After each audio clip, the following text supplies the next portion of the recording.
Mesdames, Messieurs, nous célébrons aujourd'hui la Journée nationale des mémoires de la traite, de l'esclavage et de leurs abolitions. Cette cérémonie qui se déroule en présence d'autorités, d'élus locaux, d'associations et d'élèves de La Rochelle sera ponctuée par des discours, des chants et d'un moment de recueillement. L'introduction musicale de cette commémoration vous a été proposée par l'association Dissous. Cette cérémonie se déroule en présence de M. Emmanuel Quéron, secrétaire général de la préfecture de la Charente-Maritime, M.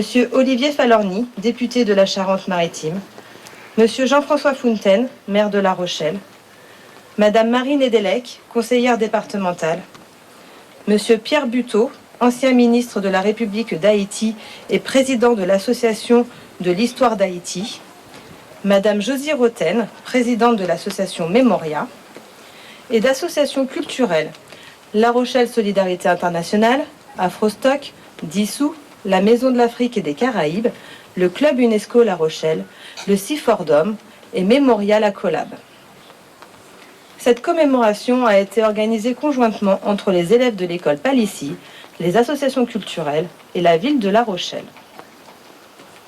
Il va maintenant être procédé aux prises de parole et discours. Exposé d'Olivier Caudron, archiviste paléographe et spécialiste de la présence des gens de couleur en France. Ses recherches historiques ont permis de découvrir l'histoire de Clarisse, esclave affranchie, qui a inspiré l'artiste haïtien Philippot pour la réalisation de cette statue.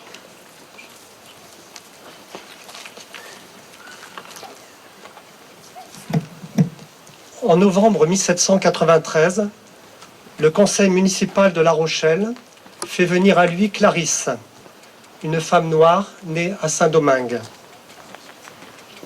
Clarisse se considère alors toujours comme esclave, parce qu'elle a été achetée à Saint-Domingue par son maître, le citoyen Granville, un chirurgien, qui l'a ensuite amenée à La Rochelle. Le conseil signifie alors à Clarisse qu'elle est libre et dispose des mêmes droits que les autres citoyennes de la République française. Voilà ce que nous apprend le registre de délibération de l'époque, aujourd'hui conservé au municipal de La Rochelle et consultable en ligne. Pour la sculpture auprès de laquelle nous nous tenons et qui a été inaugurée il y a 1 an par le Premier ministre, la ville de La Rochelle a souhaité faire de Clarisse une nourrice et par conséquent la représentante d'une fonction assez répandue chez les femmes noires que des familles blanches amenaient en France. Tenant à bras l'enfant blanc bien portant qu'elle allait, tandis que son propre fils, n'ayant que la peau sur les os, qu'émande le lait maternel, le personnage de Clarisse prend ainsi valeur de symbole, d'allégorie, le système esclavagiste ayant nourri et enrichi la nation française. Mais Clarisse représente également ici la foule des gens de couleur, pour reprendre l'expression de l'époque, qui sont passés ou ont vécu à La Rochelle et dans sa région au XVIIe siècle et encore plus au XVIIIe siècle, très souvent sous le statut d'esclave, avant parfois d'accéder à la liberté. Comme ce fut le cas de Clarisse, qui fut vendue et achetée comme un objet, avant que la Révolution française vienne lui restituer ses droits humains légitimes.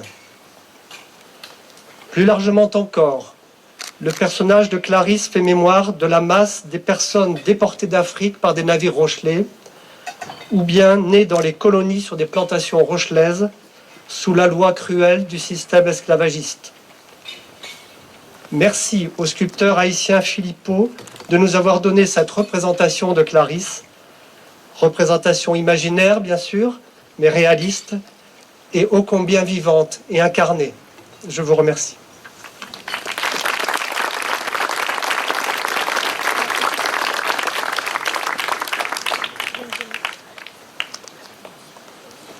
Allocution de Madame Josie Roten, présidente de l'association Mémoria.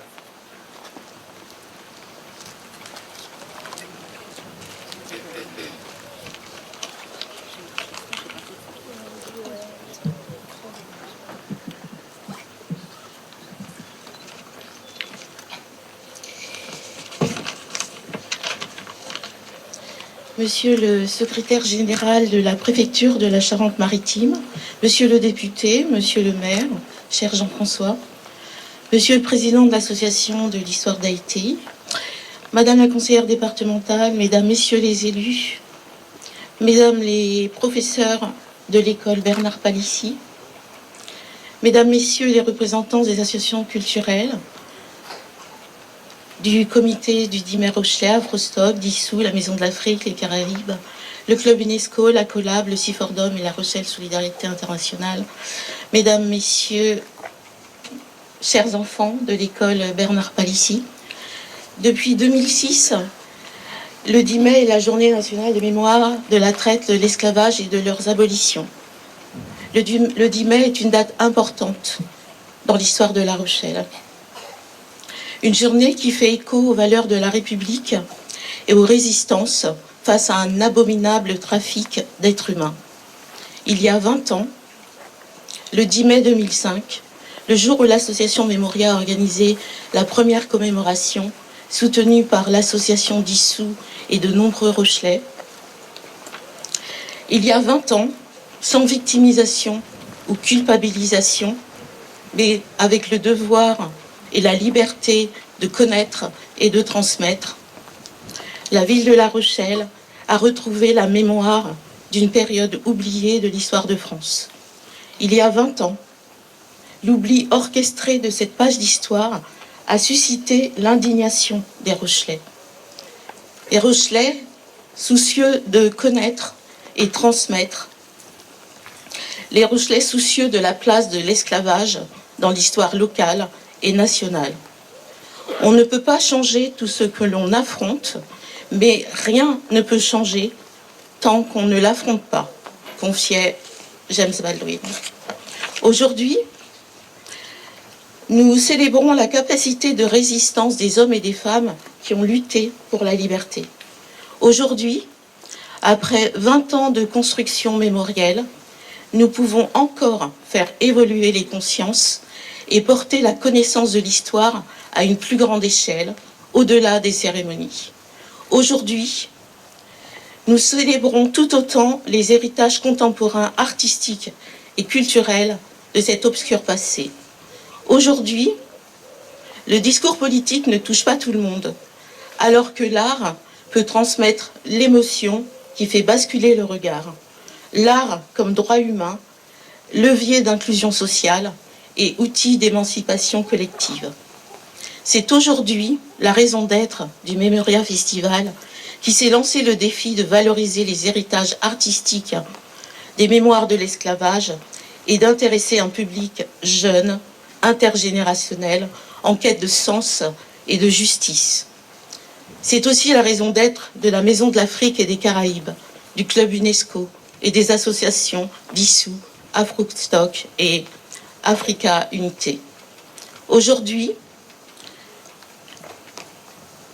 nous recherchons ce qui nous rassemble au niveau national, ce qui nous rassemble au niveau international et universel, ce message de l'émancipation, de l'abolition, ce message qui nous rassemble est plus que jamais moderne et futuriste. Aujourd'hui, cette commémoration sera ponctuée d'événements culturels cet après-midi à 16h30 à Médiathèque Michel Crépeau, ainsi qu'à 18h à la salle Bernard Giraudot avec la Maison de l'Afrique. Aujourd'hui, nous saluons toutes les personnes et associations, ainsi que les professeurs de l'école Bernard Palissy, que je ne citerai pas, Catherine Léonidas, Emmanuel de Segundo, Valérie Blanc et Erika Canquette, qui a accompagné toutes ces années, 20 ans déjà, ce changement. Car pour construire l'avenir, il faut connaître le passé, connaître l'histoire de l'esclavage et des abolitions, une histoire qui nous concerne tous, une histoire mondiale. Je vous remercie.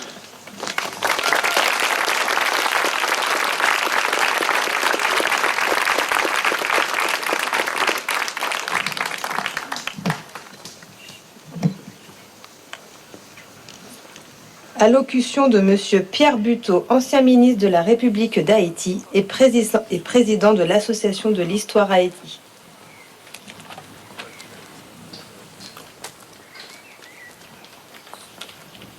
Merci, madame. Monsieur le préfet, monsieur le maire, monsieur le représentant, mesdames, messieurs,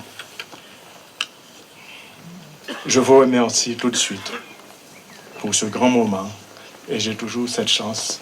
Encore l'année dernière, j'ai raté cet important événement voué à Clarisse, mais cette année, j'y suis et je vous remercie infiniment. C'est pour moi un grand hommage.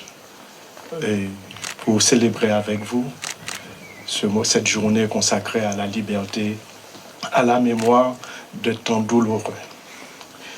C'est un contexte très difficile pour Haïti, pour le monde, et la plupart des coopérations étrangères en ce qui a trait à Haïti ont dû abandonner le terrain ou se réfugier dans une ville très marquée par l'histoire de nos deux peuples, le Cap.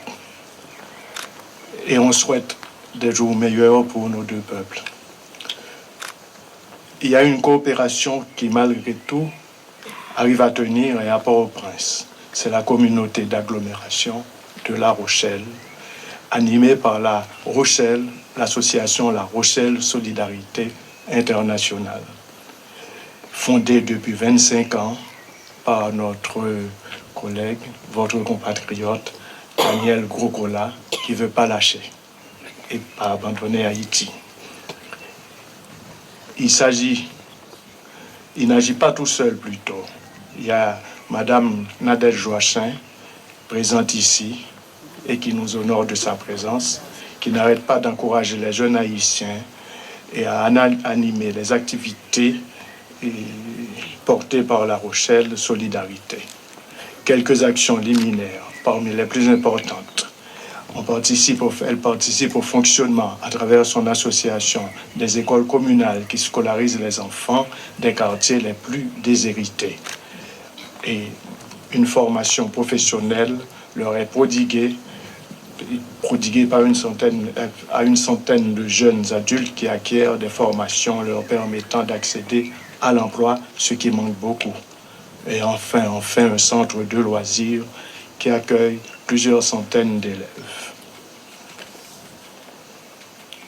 Chers amis de France, les durs moments en un passé très éloigné qu'ont connu nos peuples, nos deux peuples, et qu'on a pu surmonter, que ces durs moments puissent nous inspirer et nous permettre d'affronter les défis qui s'annoncent et qu'on affronte déjà.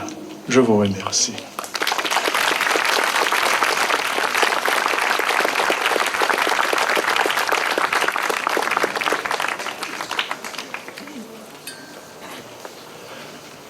Allocution de Monsieur Jean-François Fontaine, maire de La Rochelle.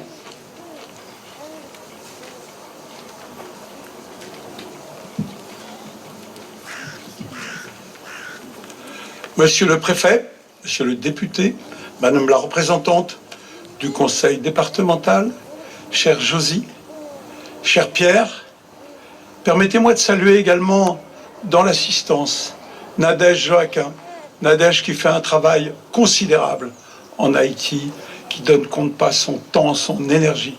Permettez-moi de saluer également Catherine Leonidas, qui, avec toujours son habituelle discrétion, travaille et représente toutes les collectivités françaises au sein de l'association présidée par Jean-Marc Ayrault, association nationale.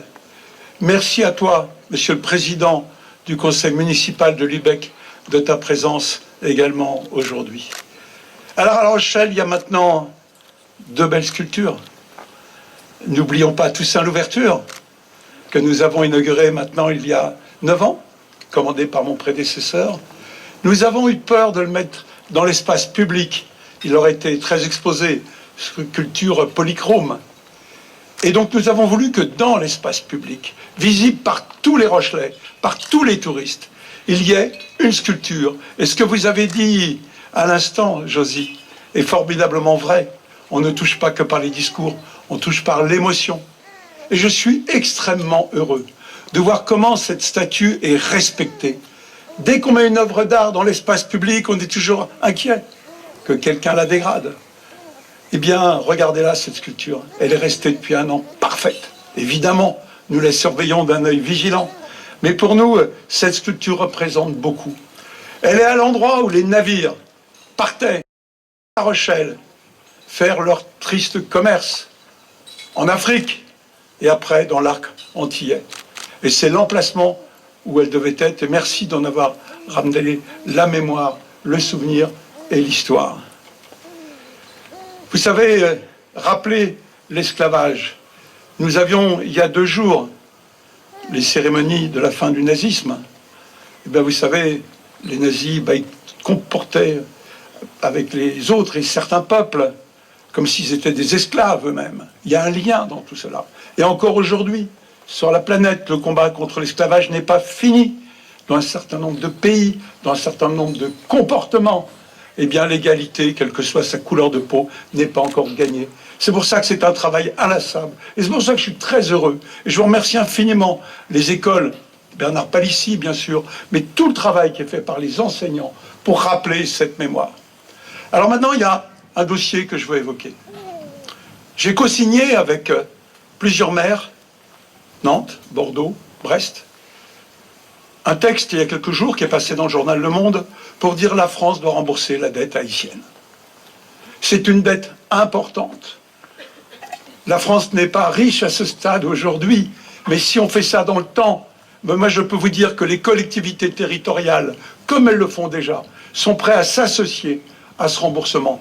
Parce que ce peuple a besoin de moyens pour se reconstruire. Et puis, quand on parle des méfaits du président américain, rappelons que la force internationale, financée en partie par les États-Unis, eh bien, a beaucoup de mal aujourd'hui, parce que ses crédits sont coupés. Or, pour rétablir la paix, pour rétablir le droit, eh bien, il nous faut lutter contre ces gangs qui ravagent le territoire. Permettez-moi de saluer à travers les ondes, je l'ai eu au téléphone il y a quelques jours, Yori Chevry, le maire de Port-au-Prince, qui est notre ami, qui est venu ici à de nombreuses reprises, qui ne pouvait pas se rendre cette année, mais lui dire combien nous continuerons, cher Nadège, nous continuerons, cher Pierre, tant que ce sera matériellement possible, de vous accompagner. Vous savez, je vais prendre une somme, ne la prenez pas comme exemple, mais ce qui nous paraît ici une somme raisonnable, par exemple 10 000 euros, mais prenez pas cela comme référence, est une somme considérable quand on est en Haïti. On aide des centaines, des milliers. Et ce qui est pour nous accessible est pour eux quelque chose de considérable. C'est pour ça que je maintiens notre souhait, notre demande, que la France prenne enfin en compte.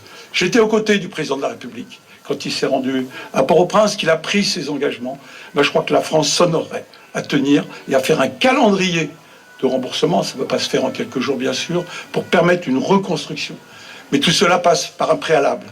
Que l'autorité, que les forces internationales puissent conduire le peuple haïtien à retrouver l'état de droit, retrouver la paix, la tranquillité, que les femmes puissent voir leurs enfants jouer dehors sans le risque d'être enlevés, ce qui est la situation d'aujourd'hui. Chère madame, vous avez chanté hier la Marseillaise. Eh bien, nous étions tous fiers que ce soit vous qui chantiez la Marseillaise. Merci à tous, merci à toutes.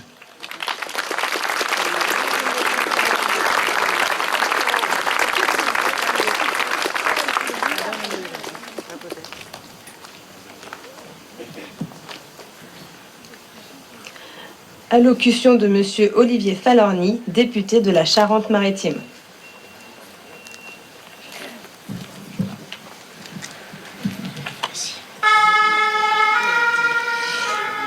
Monsieur le secrétaire général, monsieur le maire, madame la conseillère départementale, madame la présidente, monsieur le président, mesdames et messieurs, chers enfants, nous honorons aujourd'hui la mémoire de ces millions de femmes, d'hommes qui ont été arrachés à leur terre, privés de leur famille, dépouillés de leurs biens les plus intimes, traités comme des objets, achetés, vendus, battus, violés, tués, et qui n'avaient que ce destin misérable à transmettre à leurs enfants. L'histoire de cette souffrance, mais aussi l'histoire de cette libération, l'histoire de cette émancipation, cette histoire-là, leur histoire, c'est aussi la nôtre. Nous devons la regarder avec lucidité. Cette histoire, c'est aussi celle des esclaves de Saint-Domingue qui un jour entendirent de leur île la Déclaration des droits de l'homme et du citoyen. Que disait cette déclaration qui venait jusqu'à eux? Tous les hommes naissent et demeurent libres et égaux en droit et en dignité. Alors ils ont pensé que ce message s'adressait aussi à eux, puisqu'il s'agissait de tous les hommes, et pas seulement les blancs ou les riches. Oui, ils pensaient que cela s'adressait à toutes les femmes et tous les hommes. Et pourtant, ils ne virent rien venir. Alors, c'est pour revendiquer ce droit que les esclaves de Saint-Domingue se soulevèrent à Bois-Caïman en 1791. Et c'est ce droit, 3 ans plus tard, que la première République française consacra en abolissant l'esclavage. Et c'est pour ce droit que Toussaint Louverture établit la Constitution de Saint-Domingue en 1801. C'était la première en Amérique. Elle affirmait que la servitude était à jamais abolie sur ce territoire. Elle disait que tous les hommes y naissent, y vivent et y meurent libres et français. Que tout homme, quelle que soit sa couleur, y est admissible pour tous les emplois, que la loi y est la même pour tous, et la même qui protège les uns et les autres. Mais au moment où ces paroles furent écrites, la France de cette époque-là n'était déjà plus la nation universaliste de la Révolution. La France de cette époque avait oublié qu'un fils d'esclave de Saint-Domingue était devenu le général Thomas-Alexandre Dumas. C'était la France du consulat, la France de Bonaparte, et elle avait décidé de rétablir l'esclavage. Et d'expédier même ses soldats à Saint-Domingue. Face à ces soldats se trouvaient les troupes de Toussaint Louverture. Et quel était le chant de ralliement de ces troupes-là? C'était la Marseillaise. Curieuse situation, atroce dilemme pour ces soldats venus de la France d'entendre chanter la Marseillaise alors même qu'ils devaient écraser ceux qui ainsi se livraient au plus beau chant patriotique. Toussaint Louverture, quant à lui, fut arrêté et déporté, envoyé en Franche-Comté, bien loin de son île. Il y mourut le 1er janvier 1804, lorsque Dessalines, qui fut son lieutenant, déclara l'indépendance d'Haïti, la première république d'un peuple noir, la patrie des esclaves libres. L'héritier de la Grande Révolution, c'était lui, Toussaint Louverture. Et c'est pour son dévouement à sa cause qu'au Panthéon, son souvenir est gravé dans le marbre comme combattant de la liberté et comme artisan de l'abolition de l'esclavage. Alors, mesdames et messieurs, la France n'est jamais la France lorsqu'elle ferme les yeux sur son histoire. En revanche, la France est toujours la France lorsqu'elle se situe aux côtés de ceux qui luttent pour l'égalité. La France n'est vraiment la France que lorsqu'elle défend des valeurs partout dans le monde. Elle ne peut donc pas supporter d'entendre de nouveau prononcer le mot hideux d'esclavage. Car oui, hélas, dans notre monde, au XXIe siècle, il y a encore des millions et des millions de personnes victimes de la traite, exploitées, livrées aux trafiquants, contraintes à la prostitution, au travail forcé. Oui, encore aujourd'hui, au XXIe siècle. Alors je veux remercier toutes celles et tous ceux qui contribuent à cette œuvre nécessaire de mémoire, les histoires, les historiens qui font progresser nos connaissances sur ce qu'a été l'esclavage, sur ce qu'a été la traite, les associations qui nous aident à comprendre l'histoire, mais aussi les drames du présent, les artistes qui entretiennent la flamme et transmettent le message de ceux qui ont lutté pour se libérer de la tragédie, et qui font savoir que l'humanité n'oubliera jamais, et en même temps qu'elle continuera à avancer. Parce que c'est au nom de l'humanité que nous sommes réunis aujourd'hui, pour nous souvenir, mais aussi pour porter le message, ce message inaliénable, ce message inaltérable du droit à la dignité. Ce message de la dignité, c'est le message de la France quand elle se veut universelle. Je vous remercie.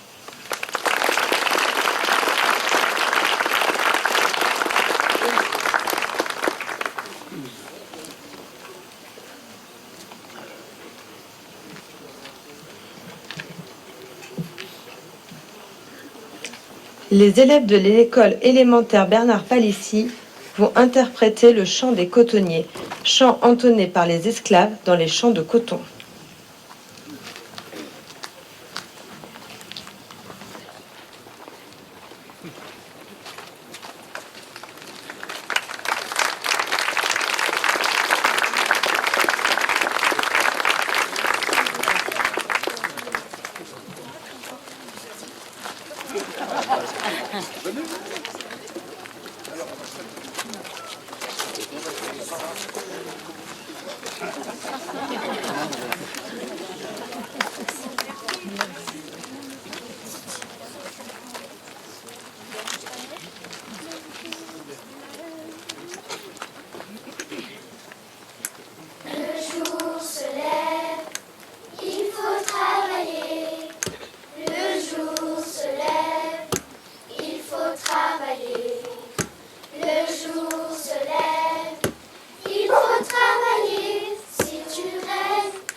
tambours. À Congo Square, au son des tambours, les lumières nous rappellent pour un jour.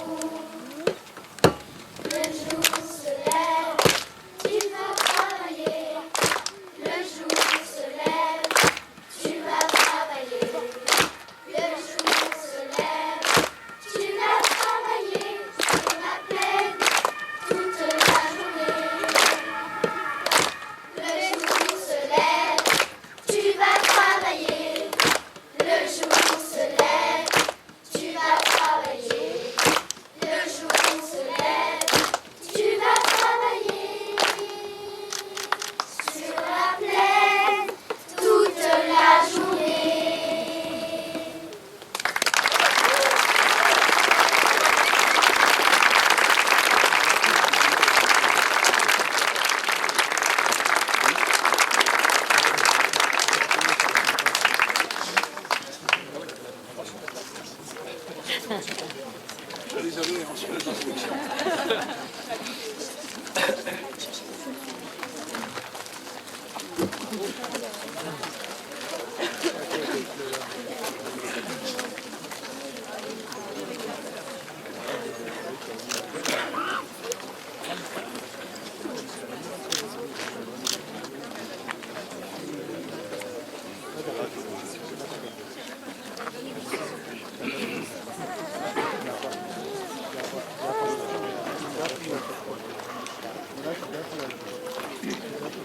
Les élèves présents vont maintenant déposer des roses aux pieds de Clarisse et les autorités procéderont au dépôt d'une gerbe commune. Ces témoignages seront suivis d'une minute de silence et de l'hymne national, chanté par Nadine Chilombo, présidente de l'association Afrostock.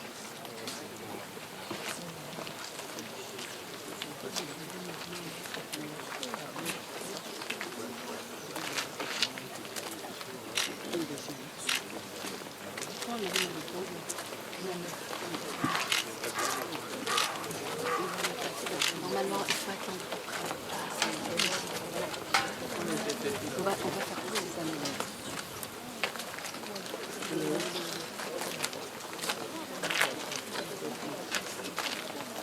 On ne voit même pas. On voit pas.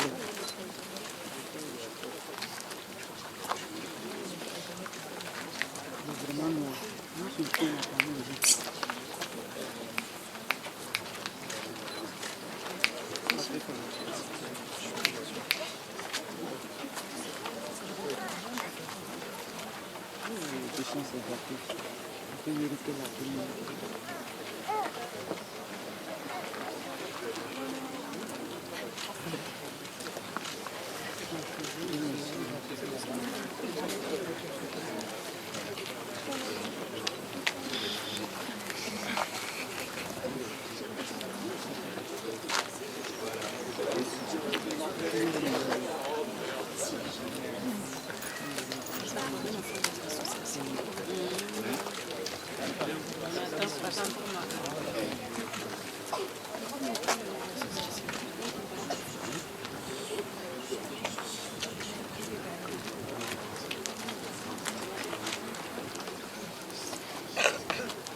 À nos enfants de la patrie,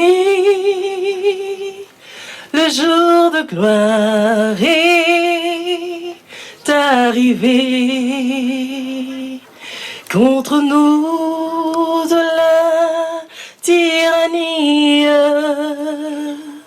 l'étendard sanglante élevée, l'étendard sanglant élevé. Entendez-vous dans nos campagnes mugir ces féroces soldats? Ils viennent jusque dans nos bras, égorger nos fils, nos compagnes. Aux armes, citoyens, formez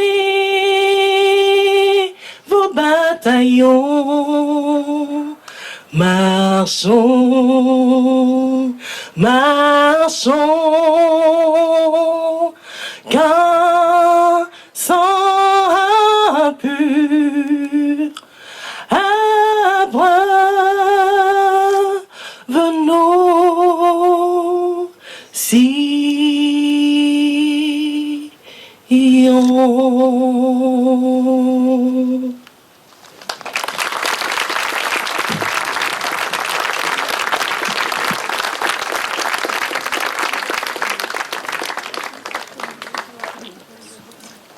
La cérémonie officielle est maintenant terminée. Les commémorations se poursuivent cet après-midi et durant tout le mois de mai. Vous pouvez retrouver l'association Batala dès 14h30 sur le Vieux-Port aujourd'hui pour un rassemblement de 300 percussionnistes. Des programmes sur le mois des mémoires sont à votre disposition.